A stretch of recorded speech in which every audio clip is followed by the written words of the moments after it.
Ladies and gentlemen, welcome to another episode of Something Something with Eric Newman. I am Eric Newman.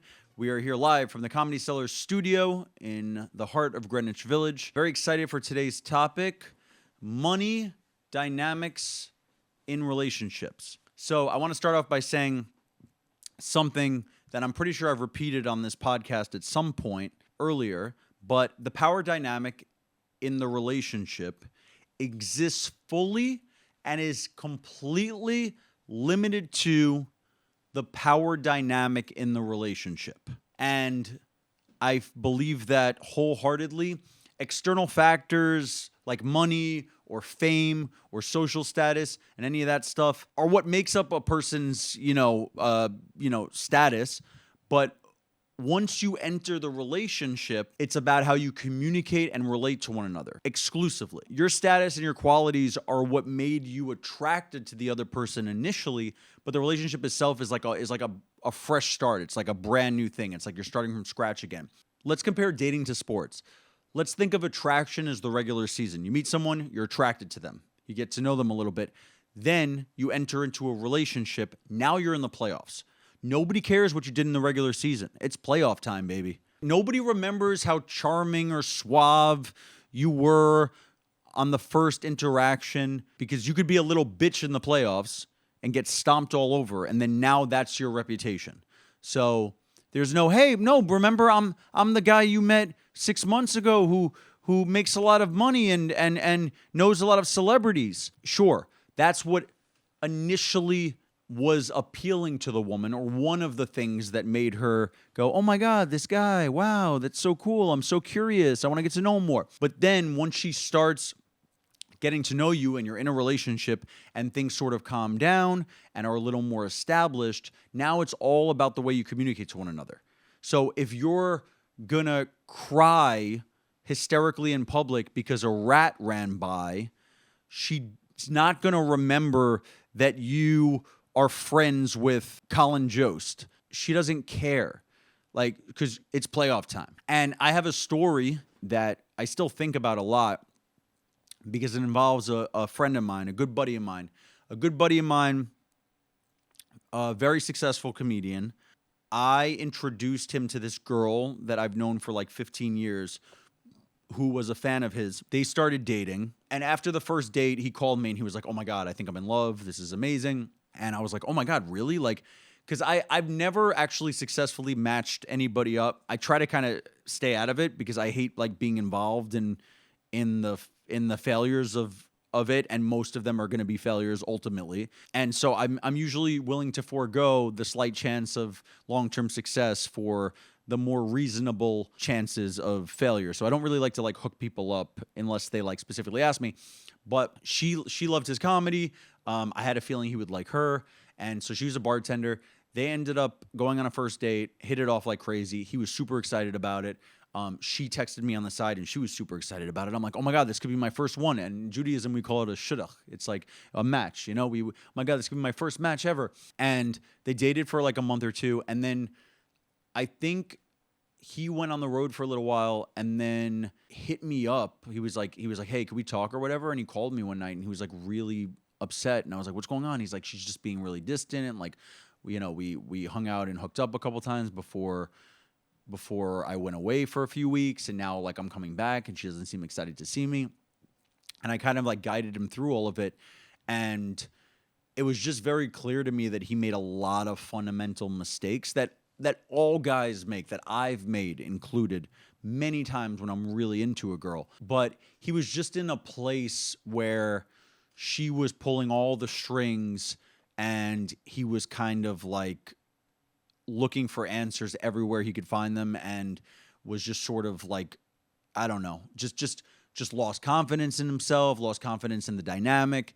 And he was just in a bad spot with this girl and never recovered. And every time I gave him advice, he came back and didn't take my advice at all. And then it seemed to get worse. And so, anyway, that ended and he's happy now. He's with a girl, but it just, there was a moment where after I got off the phone with him, I sat and thought about this for a while. And I was like, this guy is making so much money as a successful stand-up comic, and this girl is like probably scraping by to make ends meet, working as a bartender, and she has all the power in the relationship, all of it. And all of those qualities, all those things that I just named, all those like tangible status things like money and fame and, social success and followers and all that stuff that aren't like, they're all really just like, superficial assets in your life to some degree. All of those things were super, super attractive to her and made her feel like, oh my God, I just won the lottery here. And then as the relationship progressed, he just made a lot of bad moves. It ended up with him chasing her and her trying to run away.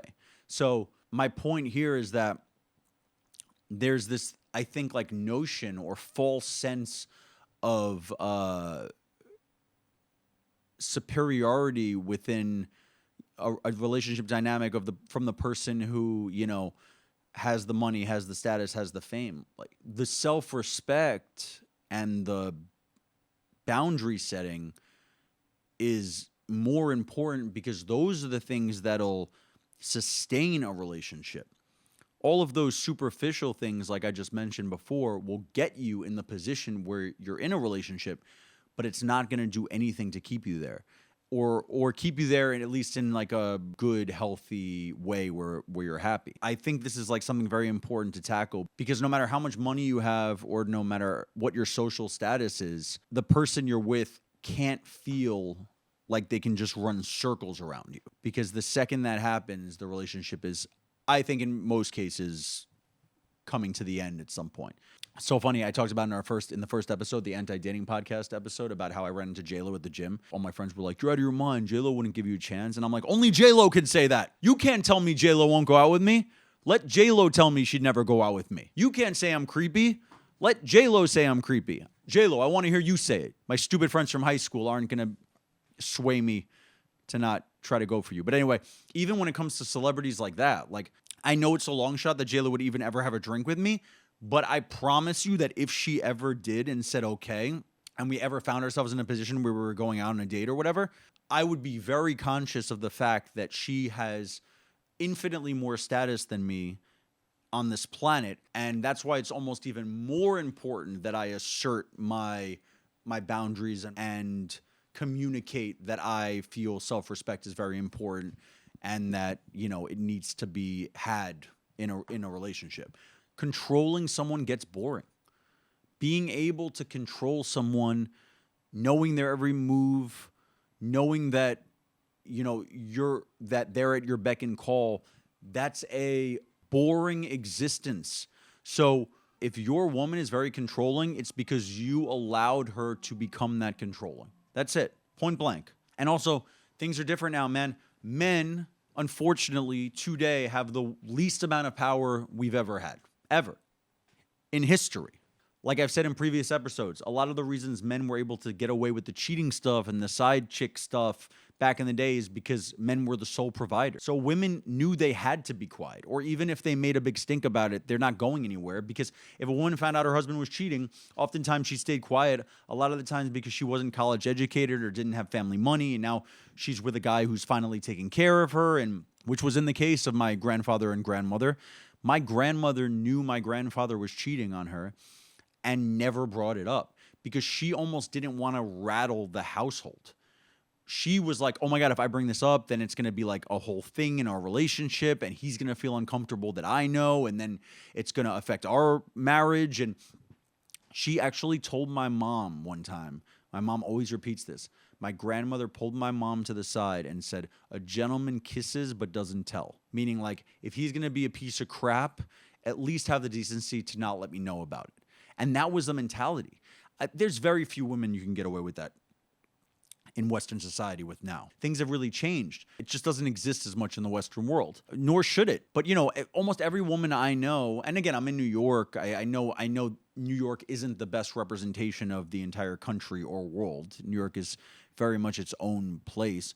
But almost any woman I've ever met, even throughout this country, is college educated, has a job, has some sort of a career they're going for. And remember, women are very attracted to ambition, and they admire someone who's ambitious. And back in the day, they were mostly secretaries, so they had sort of basically any guy was a college educated guy that they looked up to because they weren't college educated. And now a lot of those women have good jobs, and now they're coworkers to a lot of those guys. So they don't have to look up to these men as much. They just look at them as equals or even competitors in the workforce. Yeah, I mean, money really comes into play in relationship. There's a lot of layers to how the finances affect the relationship dynamic. And as you get into a more serious relationship, long-term relationship, engagement, or long-term marriage, the dynamics only become more clear and more impactful. I want to share this. This was the same woman that, if you listen to the previous episode about ED pills, and I know my mom did because my mom called me a couple days ago and she goes, "What are you talking about on the internet?" I was like, "What?" She's like, "You said something about soft? You were soft?" She goes, "I don't like that." I was like, "Mom, trust me, I don't like that I was soft either." Anyway, we didn't get much more into the conversation, but I said, "Please stop watching my stuff." And she said, "It just pops up." I was like, I wish it popped up that night. But anyway, when I was 25, the woman who I was hooking up with, who was 37 and 38, I paid for everything. She was probably worth, I don't know, like hundreds of millions of dollars. And I remember I took her out to the Mark Hotel, paid like $300 for us to have drinks and like a pretzel bowl or something. And I was struggling. I was a server at the time, and she had so much money, and I didn't expect her to pay for it. I wanted to, but I didn't want to pay that much. But that was her favorite place, and so I wanted to take her there, and I paid for the drinks and stuff. I think women are a little warped by the Sex and the City treatment. I straight up asked my girlfriend, I was like, if I wanted to take you, because I told her, I was like, we can go out to like a nice dinner like once or twice a week. And I said to her, I go, if I wanted to take you out to a nice dinner every night, would you? And she's like, yeah, I would just like get dressed up and like, whatever. But the thing is like, I don't even fully believe her. Because I don't think she would I think that would even get tiring. I think that anything that's in excess gets a little stale for people. And I think that in order to keep, dinner fun, I think we do it, a little less frequently. My justification for not having to spend as much money to take her out to dinner. But back to this, this woman who I was dating, she could have paid for our drinks and dinner. She could have bought the restaurant. She could have bought the hotel that the restaurant's in. But I still, that was my job. And, I've dated women with a lot of money. I've dated women more commonly whose families were very wealthy. In this city, in New York City, a lot of women are getting their rent paid by their parents. The last 3 girls I've dated completely had their rent paid for every month.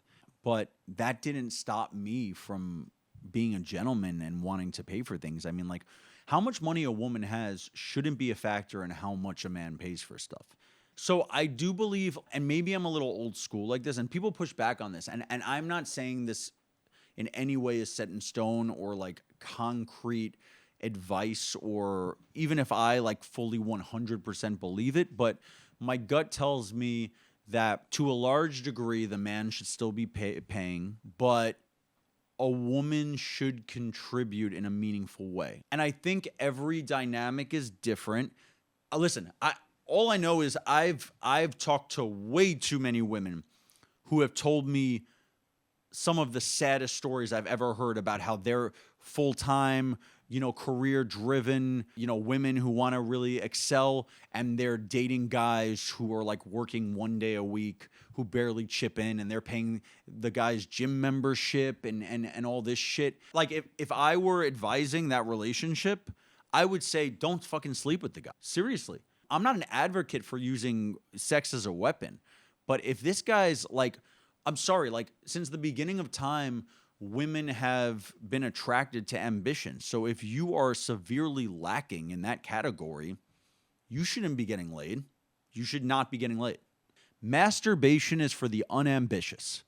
So one thing is like, there's no like perfect science to any of this, and a lot of it, and every dynamic is different. I always have the instinct as a man to pay. That's my instinct. Now, there's certainly times where if I'm in a longer term relationship, I start going, you got this one. And by the way, I'll say that. I'll communicate it. I'll say, I would hope that at least a decent percentage of the time, I don't know what that percentage is exactly, whether it's 30%, 40%. I don't know. It totally depends on the couple, and it totally depends like on what their dynamic is or whatever. But like, I think in almost all cases, the man should at least have the instinct to want to make the majority of financial contributions, at least when it comes to going out on dates, going to events. Once you get into the bigger life things like buying real estate or whatever, like now it gets a little more complicated because it depends how much money she has, it depends how much money you have. But as far as just like the courting process and the dating process, I think men should still at least be willing and passionate about the idea of being a bigger contributor financially. But also, I think it's important not only for you as a man to, feel like you're not getting taken advantage of and whatever, but I think it is also important for the woman to contribute because, again, we don't want to create a dynamic where, hey, I pay for all your shit. And there is a controlling element to that also. And so we have to kind of stay away from that. So there is a healthy balance. But I think if you're a man and you don't have at least that instinct, forget like the technicalities of how much, what percentage of the time you pay versus what percentage of the time she pays. And sometimes you split or whatever. Getting away from those technical aspects of paying, deep down in your soul as a guy, you should have an instinct of, I got this. And is also an extension of your instinct to be a hard worker, to be ambitious, to go out there and do well for yourself. So all of this sort of kind of falls into the same category for me. That being said, a woman should absolutely contribute. If she is a woman who either has money from family, is making money, has money from family, and is also making money, she 100% should contribute to the relationship as well financially. There's no question about that. In 2025, where women are working and are also college educated, yes. But I do not want us to have the old framework of men are providers to collapse because of this notion that women are now also working. So I think we have to find that balance. Women want to be wooed. And I don't care if they're making $1 million a year doing what they do. They still want to be wooed. And by the way, they should be. Listen, I've heard about guys being completely, having sugar mamas and being completely taken care of financially from women. I cannot wrap my head around that idea. Obviously, I understand from a rational standpoint what's appealing and attractive about it, but I just don't understand where their balls went. I don't know. Maybe it's that I grew up from a family that wasn't wealthy by any means. We were very middle class, but I always had a real hardworking mentality. And so I don't get the guys who want a free ride. I feel like I just don't like it. My whole point here is that my instincts are always to keep a woman attracted to me. I'm very sensitive towards that. And that's a very slippery slope. A woman's attraction to a man is very linked to the respect she has for him. And if you're freeloading off of your girlfriend, I don't believe there is a scenario on earth where she is still attracted to you. She may care about you and love you and want to help you, but deep down, she's not attracted to you. The longer that dynamic goes, the less and less she's going to want to have sex with you. Because ambition is universally appealing for both men and women, and especially women. So, I just don't see that working out. I had a friend ask me recently, because I mentioned the last, few girls I've dated came from very wealthy families. A friend of mine asked me, "Is that very appealing to you? Is it very attractive to you that a woman comes from a wealthy family? Is that important to you?" I don't know how important it is. It's obviously attractive. I mean, money is attractive. But what's really important is, and what I've noticed in all of these dynamics, similarly, is even though it was very established early on that they came from more or less unlimited means and I didn't, if you're a guy and you're dating a woman who knows that she has a lot more money in the world than you do, whether that means her own money, her family money that she'll inherit one day, whatever it is, she needs to know that just because she has more money than you, that's not going to affect how much she respects you. And that is also in many, many ways in your control as the guy. I make it very clear. I don't care if you come from a lot of money, some money, no money, you're going to respect me or you're not going to stay in my life. I'm not saying that like girls who grew up wealthy are like, or became very wealthy on their own are trying to wield power over you if you don't have money. But there's that quote once by F. Scott Fitzgerald, the rich are different. Just because you're trying to, use money as a tool to have power over someone doesn't make you a bad person. I think human beings, use whatever tools or resources they have to try to get ahead. And why wouldn't money be used as a tool to gain power? I mean, it would be dumb not to.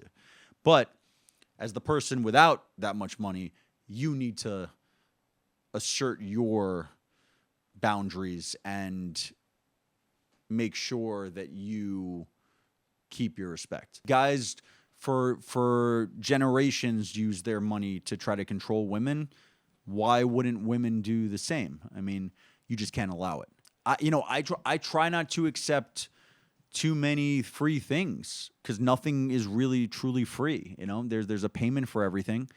And I had a relationship once where her mom and dad tried to pay for everything, but it was a complete attempt for control, which I found out later. Listen, it's very easy to get wooed by nice things. It's very easily to get sucked in by nice things, particularly if you didn't have that lifestyle growing up. Someone comes at you and says, "Hey, you can use our beautiful house and pool whenever you want. And whenever you need to fly somewhere with our daughter, we're going to pay for first class flights, or, we're going to take care of your round trip and your hotel." It's very easy to get sucked into that and, swayed by it. You also have to remember that money is oftentimes an attempt for power and for control. So the more you allow all that free stuff, the more you're buying into this idea that they call the shots. And I found that out later in the relationship where I found that out. It's like I accepted all this free stuff, and then I was shocked when they wanted to control every aspect of our lives and, have complete say over, where the wedding is, who's invited. And I was like, wait.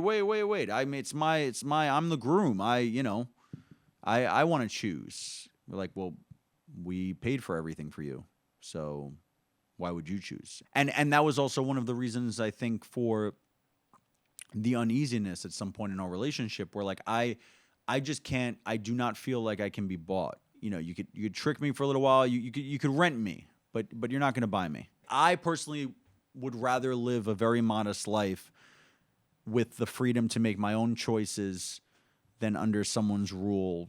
Sometimes I feel like if you're in a relationship dynamic where one person's wealthy and the other person's not, sometimes the poorer person puts more value on money. When I was in my mid-20s, I was dating this girl who was very wealthy, and she was always around very wealthy guys and grew up around wealth and went to all private schools. And I was by far the poorest guy she's ever been involved with. Out of insecurity, I was always so jealous when she went to parties without me because I knew she was around all of those same groups of people that she grew up with that were very wealthy. And I was like, oh my God, she's going to like fall in love with a wealthy guy and I'm going to be left out and I'm going to lose her. And that was me placing more value on money than she currently did because she always had money.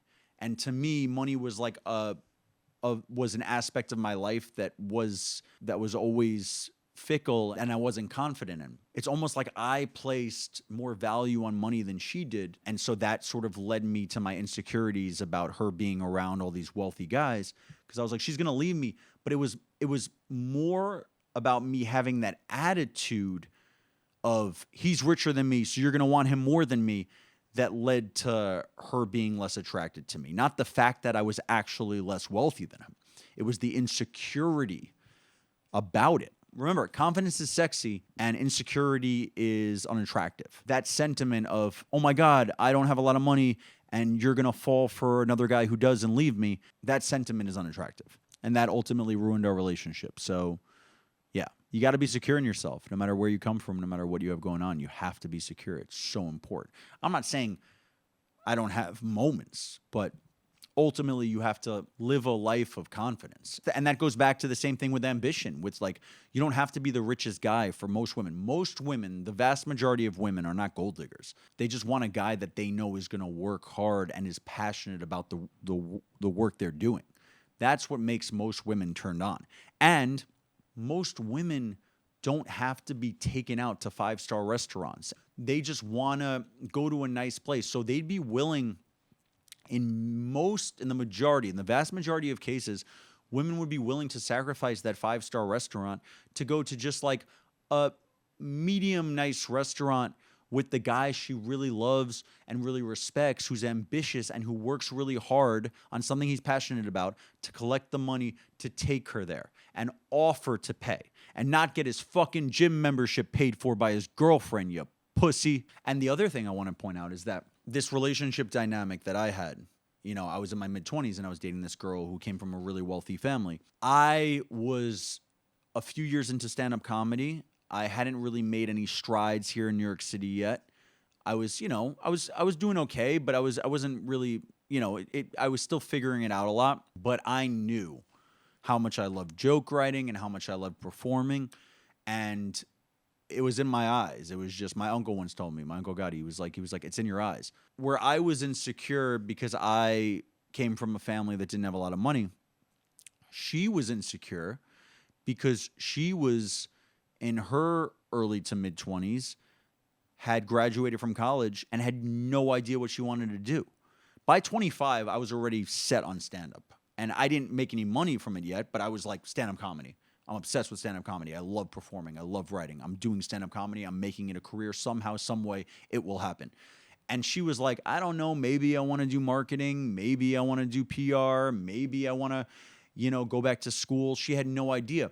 And so her insecurities stem from the fact that spending a lot of time from me, it was glaringly obvious that she was lacking that type of ambition for something. On the other end, she could have not wanted me to go to parties with, really career-driven, career-focused, ambitious women who, had something that she didn't currently have. And now she's a lawyer and everything, so it all worked out. God, I wish I was a lawyer.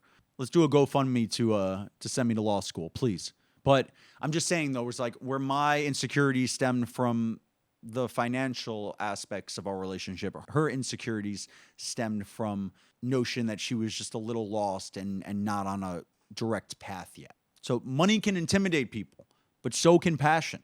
That's the other one. I've had financial struggles in my life, but I've never really felt lost as far as, what I want to achieve, how I want to spend my life, what I want my life to look like on a daily basis. All of that has been pretty clear to me. If you're a guy out there who's not making a ton of money, but who's ambitious and is really going for something, and maybe all your friends and everybody in your life thinks it's a crazy idea, don't be intimidated by the rich guys, because every woman I've dated has been pretty and nice and social. And like I said, most of them have come from a lot of money, and every single one of them has had opportunities to date very wealthy guys or has dated wealthy guys in the past, and have all chosen me over them. And not every woman would, but the women that I dated did. I know you look at it as an insecurity, but you have to understand when you grow up wealthy, you're around a lot of wealth, and it almost becomes normal again. And she's been around rich guys her whole life. It's normal to her. You know what's not normal? Having a guy she really connects with and can really become emotional with, and can really, who can really understand her, and someone she could really feel comfortable opening up to. For most people, for most women, that quality trumps being with a wealthy guy. As long as you're not getting your gym membership paid for. I never get intimidated by guys who are rich anymore. I don't. If a woman leaves you for a rich guy simply because he has more money, that was not your woman. And that's a great way to find out. If a woman needs top of the line hotels, restaurants, and experiences in every way, she's not that into you. She's not. In vast majority of cases, she has made what she considers to be the sacrifice for her feelings for you in order to obtain those, that type of rich lifestyle. Everything's a compromise in relationships. And when a woman is dead set on private jets and yachts and 5-star restaurants and 5-star hotels and that lavish lifestyle, it's oftentimes because her feelings for you aren't substantial enough to combat any of that. Because like I said, everybody likes 5-star restaurants, but the vast majority of women who are really into you would rather go hang out with you at a diner and have a long, deep 3-hour conversation over some omelets than Nobu. And I think if you're a guy who is obsessed with showing that off, you're naturally going to attract women that value you for those things rather than a deep connection. I think you spend very little money on the first date. I really do. Pay, but you don't have to take her out to a beautiful restaurant or anything. In fact, I strongly insist you don't. Good luck out there, fellas. Thank you for listening to another episode of Something with Eric Newman. We're going to do a part 2 for this one because I think this is it's a very loaded topic and there's a lot more to discuss. So check out part 2 of money, dynamics, and relationships. I'm Eric Newman from The Comedy Cellar. See you soon. Peace.